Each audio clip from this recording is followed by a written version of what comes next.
Hey everyone, it's Addie, the ASMR witch again. These are the books we will be reading. So I didn't see anything particularly witchy, but they're spooky, kind of in the spirit of Halloween. So I'm hoping to read just a story from each one. So the first one is Unexpected. Oh, it's just called Unexpected. It's 11 Mysterious Stories. It has a tiny dog in a hand.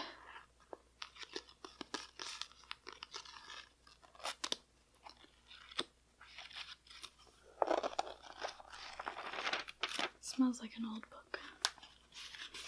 Okay.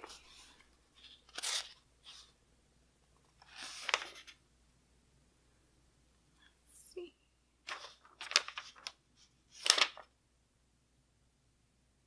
Let's do Marked for Death. Sounds promising. It's on page 199.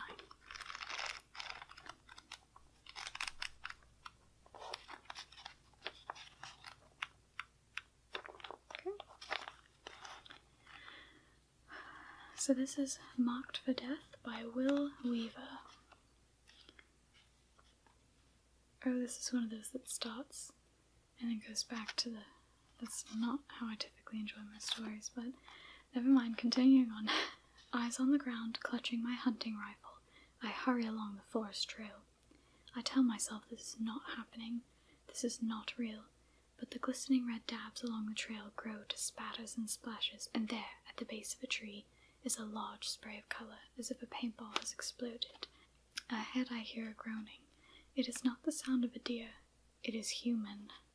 One part of my brain understands that. Another part knows that my life has changed forever. I'm already spooked. That was spooky. It's too late at night for this. I need more support. Okay, continuing on. Don't spook me like that again, alright? Okay. 3 months earlier, when I walked into gun safety class, the boys laughed. Their 13-year-old voices croaked like toads. The faced kid whispered, "Aren't you in the wrong room?" I pretended to check my registration sheet, then looked at him. "No, I'm good, but dermatology is just down the hall." Well, I feel like that was a little uncalled for, but alright. A few boys chuckled. Pizza Face, aka Tanner, we had to wear stick-on name tags, looked at me dumbly. "Forget it," I said. I glanced around, then took a front desk. Since I was the only girl, I might as well be a cliché. The instructor, Mr. Johnson, soon came into the room. "Good morning, class," he said. He was a school industrial arts teacher, but today he wore a camo cap and a Dorks Unlimited shooting vest and carried 2 long guns plus a bunch of handouts. What school teaches... Whatever, I'm not gonna question it. It's fine. I should probably have mentioned that I'm more of a critic with these stories. I think their reading level is a little younger than I'm used to. These are books from my childhood. "Don't be afraid, they're only guns," Tanner said. I glanced at them. "Looks like a 22 rifle and a 20-gauge shotgun," I replied, "though I prefer a 16-gauge myself. The dram load is a little light for ducks and geese, but it's perfect for partridge hunting. Wouldn't you agree?" Several boys snickered. At Tanner this time. "Huh?" he said to me. He was still staring at the guns. I suddenly realized he might have been talking to himself about not being afraid, and I felt stupid. I usually wasn't this cruel, not even to geeky boys. Well, Mr. Johnson said, his eyes lighting up when he saw me. "Spare me, please," I thought. "If it's not Miss Samantha Anderson, Sam," I said. "Samantha's father happens to be one of the top marksmen in the Midwest," the instructor said loudly, "and a professional hunting guide as well. If she shoots anything like her father, you boys don't stand a chance." "Maybe you could, turn a big spotlight on me?" I said to Mr. Johnson. This got a big laugh from the boys. Mr. Johnson drew back. He cleared his throat, looked back to his list, and moved to a different spot in the room. I checked my watch. I had to pass this class in order to get my gun safety permit, which meant I could go deer hunting. Real hunting, as in carrying my own gun for the first time, which, for Midwestern kids, is kind of a big deal. The even bigger deal was this. I'd be hunting with my father, just me and him. He wasn't around much. Right now he was guiding in Alaska. But we had been planning this for years. "When you turn 13, just me and you, honey," he always said. My brothers, Jake, Ben, and Andrew, had their turn. Now it was mine. First, I had to get through this day. Stuck inside a classroom on a hot August Saturday, the last one before school started, was bad enough, but most of my friends were off to the Mall of America in Minneapolis on one last shopping trip for school clothes. Growing up with three brothers, I constantly worried about being perceived as a helpless princess. That's why I was so harsh to Tanner. You don't have to explain yourself to me. There's a lot of exposition. Kind of skipping around. So, alright. Always be sure of your target and never ever run with a gun. Okay, got it. The next part of our class contains graphic images, the instructor said as he set up his slide projector. Alright, Tanner whispered to anyone who would listen. These photographs were taken at the scene of actual hunting accidents. Cool, Tanner said. Everybody ignored him. If he were a character for a Hollywood movie, he would be marked for death. You know, the swimmer who paddles away from the others in a shark flick, or the camper who wanders into the woods at night in a slasher film. So he shows shocking images. They get to go outside. Now they're on a bus. She makes friends with Tanner. Sorry, this is getting painful for me to read. And then Tanner wants to hunt with her.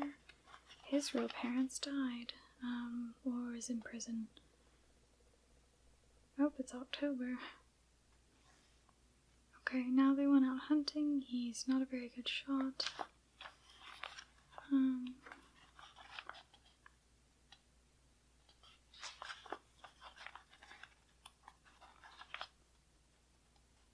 There's a squirrel, a deer.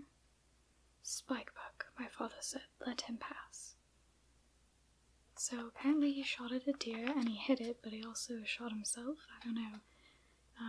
They have to call 911. I reloaded, then was running and must have tripped. Remember in the beginning they said don't run with a gun. There was so much blood. Oh my gosh, he died. Ooh, it's about to end. Alright, I'll read this part. At Tanner's funeral, we put the deer's antlers on the coffin. Melanie and Tara and some of their friends from school attended. At first I was pleased and we all hugged, but later I saw Tara whispering something, then giggle under her breath at the others, who cried continuously as if Tanner were their best friend. For a second I hated them for coming, but then let go of it. At least they were there. The preacher was bald and had a voice like Miss Crabapple, the teacher on The Simpsons. And twice he called Tanner Tyler. The eulogy was mainly cliches. Quickly the service was over. His body was being shipped somewhere. No burial. I stayed close to my father, as did my mother. I hadn't seen them together dressed up in forever. Mr. Johnson, the gun safety teacher, came up to us. Well, Tanner got his deer, he said.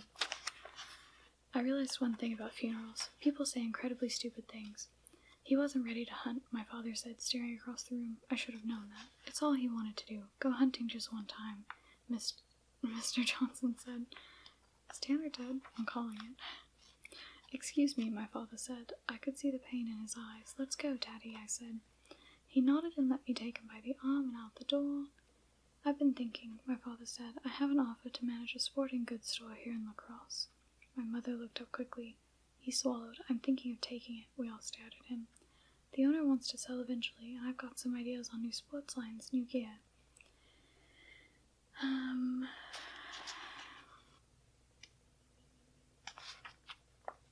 What?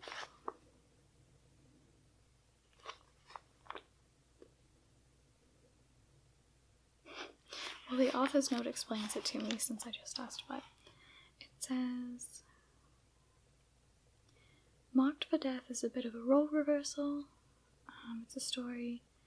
A girl who is the crack shot, the good hunter, the annoying boy who attaches himself to her at school is marked for sadness, and nothing she does, especially teaching him how to hunt, can change that. Well, I thought he was going to end up a ghost. But I suppose it is a mystery, not a ghost story. So our first one was a little bit of a dud.